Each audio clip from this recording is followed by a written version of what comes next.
A federal judge ordered the Salvadoran national to be returned to the U.S.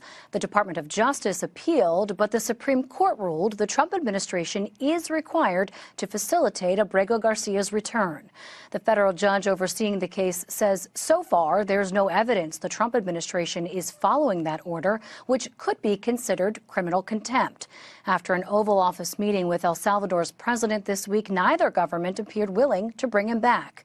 Democratic Congresswoman Bonnie Watson Coleman immediately sounded off on what she says has been a lack of due process. And she joins me now. Congresswoman, good to talk to you. I want to ask you first about this series of documents that the Trump administration released today, really seeking to bolster its assertion that Abrego Garcia was a member of MS-13, a gang. In it, they had a gang field interview sheet. They referenced a quote, reliable source that he was a member of a gang, noted that at the time he was swept up several years ago, that he did not have a criminal history, but that he had been questioned in relation to a murder investigation. What do you make of all of these supporting documents? Well, first of all, I don't know that they're supporting documents because I don't trust this administration to bring forth the truth. But I don't know specifically about these documents. I'm just hearing about them right now.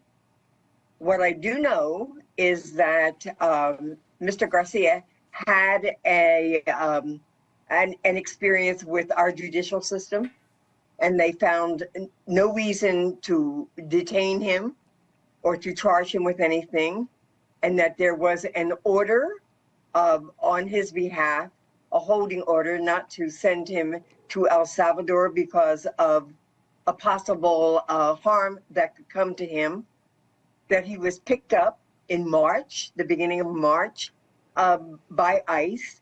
He was properly detained and then transported to that torturous prison in El Salvador, that the administration admitted that it made an administrative mistake.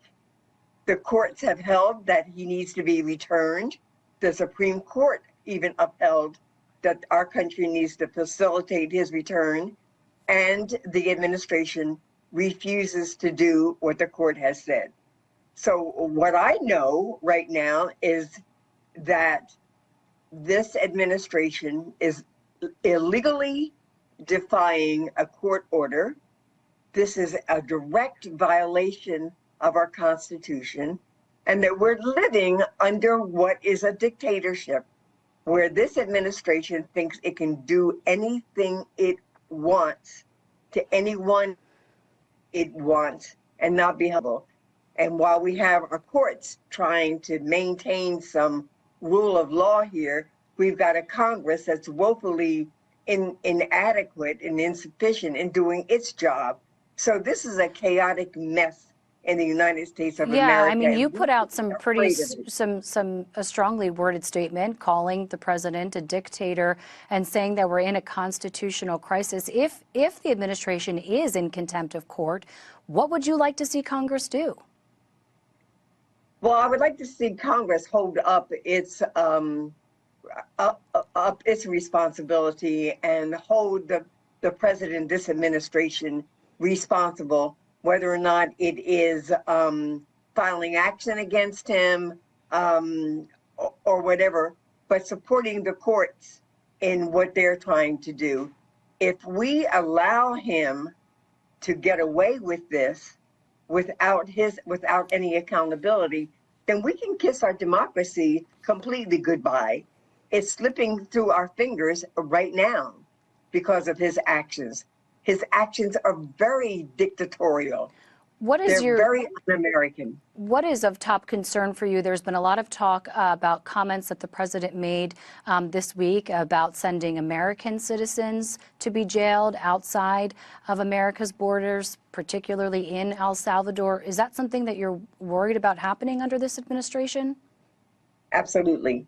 And I'm more worried about the fact that people aren't taking him seriously, because I don't think that this president is governed by anything that is of the rule of law is morally right, and will do anything he wants. And he's a very vengeful person.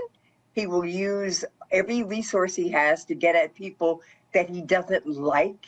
He's using his administration to threaten our educational system, to threaten the legal system, threaten law firms, threatening the media. This is so scary and so imminent. It is what we are living right now, and we need to respond to it. The people in this country, this government was created up by and for the people, and the people need to stand up and say, this is enough. Congresswoman Bonnie Watson-Coleman, not mincing words there. Thanks so much for your time. Thank you for having me, and I pray that Mr. Garcia is safe and that he finds his way back to the United States of America where he belongs. Thank you, Congresswoman. Good to talk to you. Appreciate your time, as always. Thank you.